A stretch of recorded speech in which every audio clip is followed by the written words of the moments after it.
Hi friends, welcome to our channel. నేను మీ NPR. Andhra Pradesh రాష్ట్రంలో మనం చూస్తూనే ఉన్నాం. 2024 సార్వత్రిక ఎన్నికల తర్వాత అధికార పార్టీ, అది ఎంపీపీ ఎన్నికలైనా, జెడ్పీటీసీలైనా, కార్పొరేటర్లైనా, ఎక్కడ ఛాన్స్ ఉంటే అక్కడ బెదిరించి వారిని తెలుగుదేశం పార్టీలో చేర్చుకోవడం ఒక ఆనవాయితీగా వస్తున్న సంగతి మనందరికీ తెలిసిందే. అయితే కడపలో మాత్రం, ముద్దలూరులో కానీ కడపలో కానీ తెలుగుదేశం పార్టీ పాచికలు మాత్రం పారలేదని చెప్పచ్చుకోవచ్చు. కడపలో వైఎస్ఆర్సీపీ తన స్థానాన్ని నిలబెట్టుకోగలిగింది. ముద్దనూరులో కూడా వైఎస్ఆర్సీపీ తన పదవిని నిలబెట్టుకోగలిగింది. అలాగే నెల్లూరులో ఇప్పుడు ఖచ్చితంగా అధికార పార్టీకి పర్వతిరెడ్డి చంద్రశేఖర్ రెడ్డి ఎమ్మెల్సీ, అలాగే మాజీ మంత్రి అర్బన్ ఎమ్మెల్యే అయినటువంటి అనిల్ కుమార్ యాదవ్ గారు షాక్ ఇచ్చినట్టుగా ఇప్పుడు విశ్లేషకులు, మేధావులు చెప్తూ ఉన్నారు. ఏంటి నెల్లూరులో అనిల్ కుమార్ యాదవ్ గారు తెలుగుదేశం పార్టీకి ఇచ్చిన షాక్ ఏంటి అంటే, నిజంగా ఇక్కడ కొన్ని విచిత్రమైన రాజకీయాలు జరుగుతున్నాయనుకోవచ్చు. నెల్లూరులో 54 కార్పొరేట్ డివిజన్లు ఉంటే 2021లో జరిగినటువంటి కార్పొరేషన్ ఎన్నికల్లో ఒక్క సీటు తెలుగుదేశం పార్టీ విజయం సాధించలేదు. విజయానికి తన పార్టీలకు ఖర్చు పెట్టడం కానీ, ప్రజలకు సేవ చేస్తామని కానీ, లేదంటే తెలుగుదేశం పార్టీ అభ్యర్థులకు మద్దతుగా కూడా తెలుగుదేశం పార్టీ నిలబడలేదు. అక్కడ వైఎస్ఆర్ కాంగ్రెస్ పార్టీ ఘన విజయం సాధించింది 54 కార్పొరేటర్లు.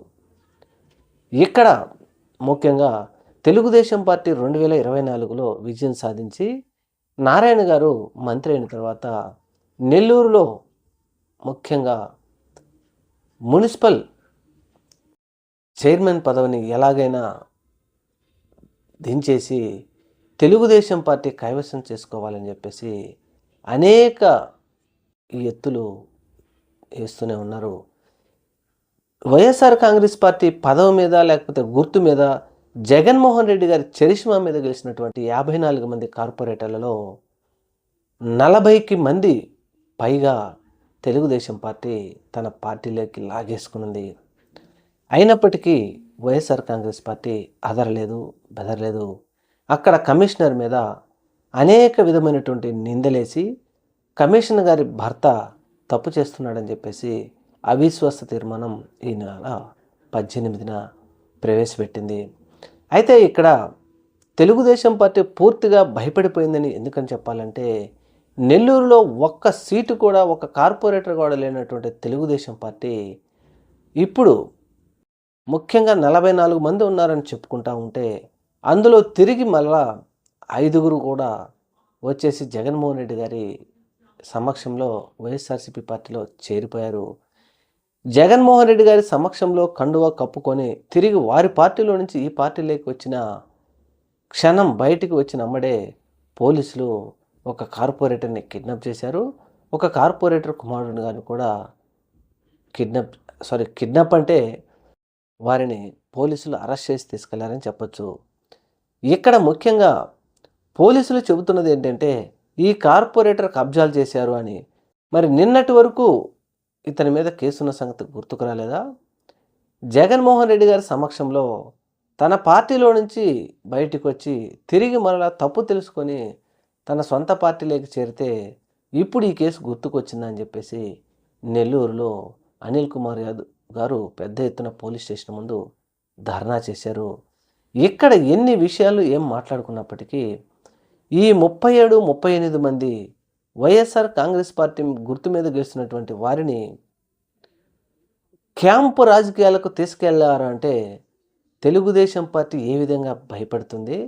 ఇక్కడ పర్వతిరెడ్డి చంద్రశేఖర్ రెడ్డి గారు, అనిల్ కుమార్ యాదవ్ గారు, ఇంకా 10 మంది కూడా తెలుగుదేశం పార్టీ వారు వైఎస్ఆర్ కాంగ్రెస్ పార్టీలోకి రావడానికి రెడీ అయ్యారు. రేపు ఈ నెల 18న అవిశ్వాస తీర్మానం సందర్భంగా అసలు వీరు తిరిగి వారి పార్టీకే ఓటేస్తారా, లేక ఓటు కనుక వేస్తే మనకు చెడ్డ పేరు వస్తుందని గడగడలాడిపోతూ ఉంది అధికార పార్టీ. ఎందుకంటే ఇటువంటి రాజకీయాలు ఒక్క సీటు కూడా లేనటువంటి నెల్లూరులో, ముఖ్యంగా ఇక 6 నెలలో 8 నెలలో 10 ఉన్నటువంటి ఈ మున్సిపల్ చైర్మన్ పదవి కోసం ఈ విధమైనటువంటి ఆటలు ఆడవలసిన అవసరం ఉందా? అసలు క్యాంపు రాజకీయాలు చేయవలసినటువంటి అవసరం ఉందా?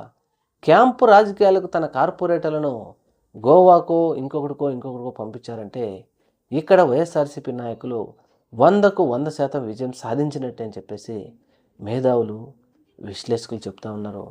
ఏది ఏమైనా తెలుగుదేశం పార్టీకి మొదటి నుంచి కూడా అలవాటే.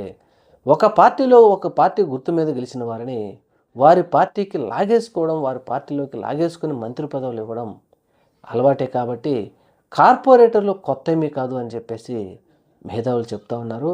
ఏది ఏమైనా నెల్లూరులో పెద్ద నాయకులు ముఖ్యంగా పార్టీ మారినప్పటికీ క్యాడర్ మాత్రం వైఎస్ఆర్సీపీ పార్టీని అంటిపెట్టుకుని ఉంది అని చెప్పేసి ఇప్పుడు వైఎస్ఆర్ కాంగ్రెస్ పార్టీకి భరోసా ఇస్తూ ఉంది వైఎస్ఆర్సీపీ పార్టీ కార్యకర్తలు, నాయకులు.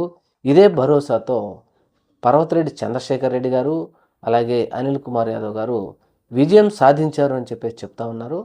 చూడాలి మరి ఈ నెల 18న ఏం జరుగుతుందో. ఏది ఏమైనా తెలుగుదేశం పార్టీ నెల్లూరులో భయపడింది అని చెప్పడంలో ఎటువంటి అతిశయోక్తి లేదు.